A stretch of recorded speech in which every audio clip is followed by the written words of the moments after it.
Welcome back to the channel दोस्तों। And आज basically video बनाने का मूड नहीं था बिल्कुल भी, बट थोड़ा सा लेज़ी मूड में था। बट सोचा कि चलो वीडियो बना लेते, मैचेस की अपडेट दे देते भाई एंड मेरा रिएक्शन बता देते। तो सबसे पहले तो welcome back to the channel, I am Shumon. And पहले बात कर लेते हैं हम बार्सिलोना वर्सेस सेविया की। मुझे गोइंग इनटू द मैच मुझे लगा था कि ये थोड़ा सा डिफिकल्ट फिक्सचर हो सकता है फॉर बार्सिलोना, बिकॉज सेविया में मैच है and Sevilla is never easy opponent to beat. तो आई थॉट कि यहाँ पे बार्सिलोना शायद, मैं ये नहीं सोचा था कि हार सकता है, बट हाँ डेफिनेटली ऐसा लगा था कि यहाँ पे मैच ड्रॉ पे ख़त्म हो सकती है। एंड शुरुआत जिस तरीके का हुआ था, सेविया जिस तरीके का प्रेशर पुट कर रहा था बार्सिलोना पे या हाई प्रेसिंग फुटबॉल खेल रहा था, बार्सिलोना को बॉल के ऊपर ज़्यादा चांसेस नहीं मिल रहे थे। मतलब Barcelona was not able to keep the ball, वो उसका नेचुरल गेम प्ले ही नहीं कर पा रहा था in the beginning of the game. तो अब इसमें क्या होता है ना, जब तुम अपना नेचुरल गेम नहीं खेल पाते हो तो तुमको उल्टा सीधा बहुत सारा डिसीजन लेना पड़ेगा go in the very beginning of the game. तो यहाँ पे गलतियाँ कर सकता है क्योंकि अभी तक प्लेयर सेटल नहीं है। तो ये बहुत ही एक अच्छा टैक्टिक था लोपेतेगी का। एंड यहाँ पे actually Sevilla and Lopetegui figured out how to break the defence line.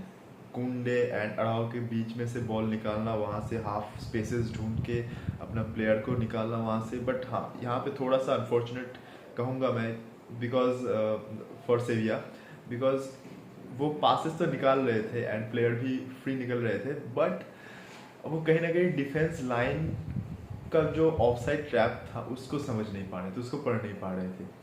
तो बहुत बार ऐसा हुआ कि they went a man, I mean they got a man through behind the line of defence of Barcelona, but वो बंदा of side हो जा रहा था बार बार। एंड यहाँ पे आई should praise ter Stegen as well. Last season या पिछले 2 सीजन से अपना गेम की स्टैंडर्ड को काफ़ी हाई किया है टर स्टेगन ने। यहाँ पे बहुत अच्छा कुछ कुछ क्रूशल सेव किया है एंड वहीं पे मैं कहूँगा उसका कॉन्फिडेंस लेवल भी बहुत ज़्यादा बढ़ गया है, जो कि बहुत ज़रूरी है बार्सिलोना को for getting further into the big tournaments like Champions League or even in the La Liga also, because if you have to compete with Real Madrid, you have to be best in every department of your game. तो यही बात कर लेते हैं midfield की। Midfield में Pedri was good, no doubt about it. Sergio Busquets कई दफ़ा वाज अमेजिंग एंड बट यहाँ पे गावी आई वुड से कि जहाँ पे बार्सिलोना का डिफेंस एक्सप्लॉइटेड हो रहा था, उसको पोजीशन नहीं मिल रहा था, वहाँ पे ज़रूरत था एक बंदे का ट्रैक बैक भी करेगा, प्रेस भी करेगा, वहाँ से पास भी निकालेगा एंड वही कर रहा था गावी। गावी यहाँ से बहुत सारा इंटरसेप्शन किया क्रूशल एंड वहीं से मतलब टैकल्स एंड इंटरसेप्शंस वो करता ही गया एंड वहाँ से वो एक अच्छा पास निकाला डेम्बेले के लिए। पहला गोल होना चाहिए था कायदे से लेवेंडोस्की का, नहीं हुआ। रफीना ने अच्छा उसको फॉलो किया बॉल को एंड वहाँ से वो फिनिश कर दिया। थोड़ा सा अनलकी रहा सेविया क्योंकि गोल लाइन क्लियर करके भी कुछ खास नहीं उखाड़ पाया। Anyway talking about the second goal, it was a brilliant pass from Kounde. वहाँ पे आप एक्चुअली देखोगे मैच तो Lewandowski was asking for the ball, Kounde का pin point cross, amazing pass. That cross should be given 200 out of 100। Amazing pass, chest control करता है Lewandowski and वहाँ से एक amazing volley goal. And third goal was also a good goal, but I would say that there has been chances कि Barcelona actually could have scored more goals. वहाँ पे थोड़ा सा I would say लेवेंडोस्की 1-2 गोल और miss कर गया। by his standards score करना चाहिए था। ज़्यादा कोई बात नहीं कर रहा है उस बारे में, बिकॉज आई मीन 3-0 से बार्सिलोना जीत गए तो माफ़ कर सकते हैं वो लोग। But as I am a fan of Lewandowski and I know his I mean quality and I am pretty much sure that अगर नेक्स्ट गेम में उसको ऐसा चांस मिलेगा वो कन्वर्ट करेगा, बट यहाँ पे कर नहीं पाया। एंड वहीं पे डेम्बेले और रफीना को समझना पड़ेगा कि they have Lewandowski up front. अगर उनके पास मौका है कि लेवेंडोस्की को पास दिया जाए तो पास दे वहाँ से, क्योंकि ऐसे मौके में they are going for glories and वहाँ से कुछ नहीं कर पाया। डेम्बेले तो एक मतलब क्या घटिया डिसीजन मेकिंग था उसका।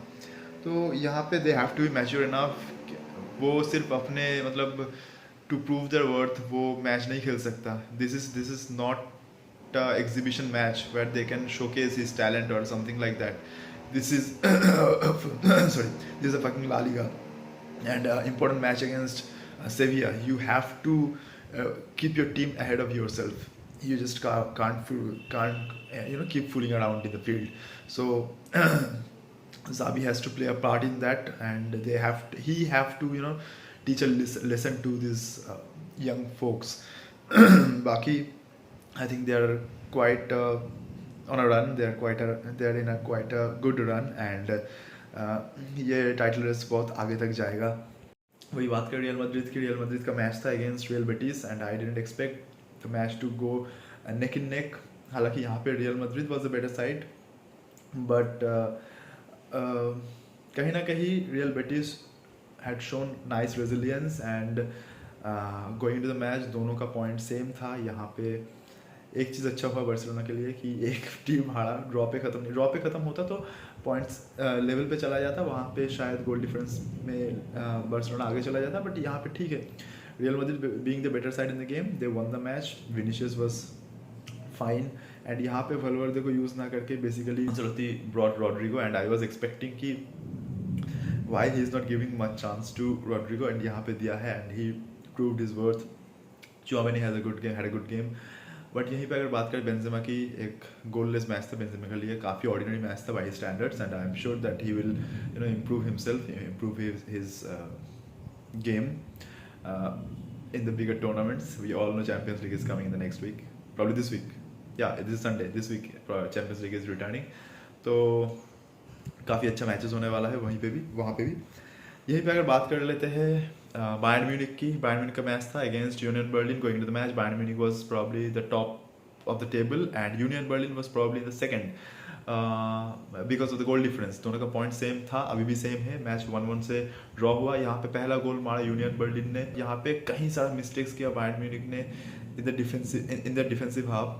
Upamecano is making mistakes. He is repeatedly making mistakes, and ये भारी पड़ सकता है बायर्न म्यूनिख को, क्योंकि हमने देखा है इन बुंदेसलीगा कि जो टीम अपने अटैकिंग मेंटेलिटी के साथ उतरता है फील्ड में अगेंस्ट बायर्न म्यूनिख, वो पेल जाते हैं. ठीक है, वो बायर्न म्यूनिख के सामने टिकता ही नहीं है. लेकिन जो डिफेंसिव मेंटेलिटी के साथ उतरता है एंड काउंटर प्रेसिंग करता है, काउंटर अटैक करता है, तो वो कहीं ना कहीं बायर्न म्यूनिख को कंटेन कर पा रहा है. And this is a worrying side for Bayern Munich, because they are not able to find those goals that they generally scores. And यहीं पे मैं बात करना चाहूँगा कि they are actually missing Lewandowski. उसका जिस तरीके का फिनिशिंग है वो कहीं ना कहीं नहीं दे पा रहा है सादियो माने, बिकॉज उसको प्रॉपर नंबर 9 के तौर पे खिलाया जा रहा है. ही is not playing the role that he used to play at Liverpool. तो उस रोल पे अगर खेलता तो he is brilliant, but यहाँ पे he is actually replacing Robert Lewandowski, and उसका finishing is not like Robert Lewandowski.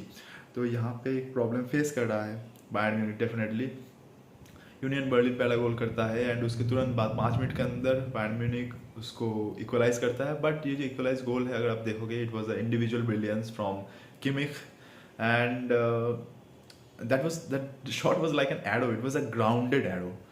तो fabulous goal, but वो बीच में एक डिफ्लेक्शन लेता है. आई एम नॉट श्योर अगर डिफ्लेक्शन नहीं लेता तो गोल होता कि नहीं, प्रॉब्ली होता. But it took a brilliant shot to defeat the defence and goalkeeper. उसके बाद बहुत सारे चांसेस क्रिएट किए, बट गोल नहीं हो पाया. सादियो माने 1-2 चांसेस मिस किया, साने ने 2-3 बढ़िया मौके मिस किए. तो it is gonna hurt Bayern Munich against big clubs, और probably against a team that plays defensive football. तो ये चीज़ रेक्टिफाई करना चाहिए. एंड शायद हम आगे जाके देखेंगे कि मैथियस टेल का इस्तेमाल हो रहा है बढ़िया तरीके से in Bayern Munich forward line, because Sadio Mane is not looking that much effective in as a number 9. तो anyway, let's hope for the best. यहाँ पे बुंदेसलीगा का table is getting much more interesting. Freiburg सोचिए अब, फ्रेबर्ग, आप पता नहीं आप लोगों में से कितने लोगों ने सुना होगा इस टीम का नाम. They are at the top of the Bundesliga table. Dortmund is in second, तो उनका पॉइंट सेम है. Third is Bayern Munich, fourth is Union Berlin और बायर्न म्यूनिख का पॉइंट सेम है. तो काफ़ी तगड़ा और इंटरेस्टिंग कॉम्पिटिशन हो रहा है बायर्न म्यूनिख में इस सीज़न. लेट्स सी आगे क्या होता है. वही अगर इंग्लिश प्रीमियर लीग की बात करें तो कहीं सारे इंटरेस्टिंग मैचेस हुए। Chelsea versus West Ham United, यहाँ पे मैच काफ़ी इंटरेस्टिंग था। मैच एक्चुअली 2-0 से ख़त्म हुआ, बट ये 2-2 भी हो सकता था। It was a pretty ordinary first half for Chelsea. I must say that Chelsea is not up to the mark. मतलब वो पिछले सीज़न जो था उसका 50% है शायद इस सीज़न में। पता नहीं क्यों उसका परफॉर्मेंस, उसका कॉन्फिडेंस लेवल सब थोड़ा सा कम दिख रहा है। अगर उसका एफर्ट अगर मैं 100% मान भी लेता हूँ तो उसका कन्विक्शन जो है बहुत कम दिख रहा है। उसका जो सेल्फ बिलीफ है वो काफ़ी कम दिख रहा है। I don't know why. Aubameyang को साइन किया गया है and Aubameyang definitely will see him from the next matches, but इस मैच में ऑबामेयांग अभी तक शायद रजिस्टर नहीं हुआ, जिसलिए वो पार्ट नहीं ले पाए इस मैच में। एंड यहाँ पे वेस्ट हैम एक्चुअली काफ़ी तगड़ा फाइट देता है एंड पहला गोल वेस्ट हैम की तरफ से ही आता है।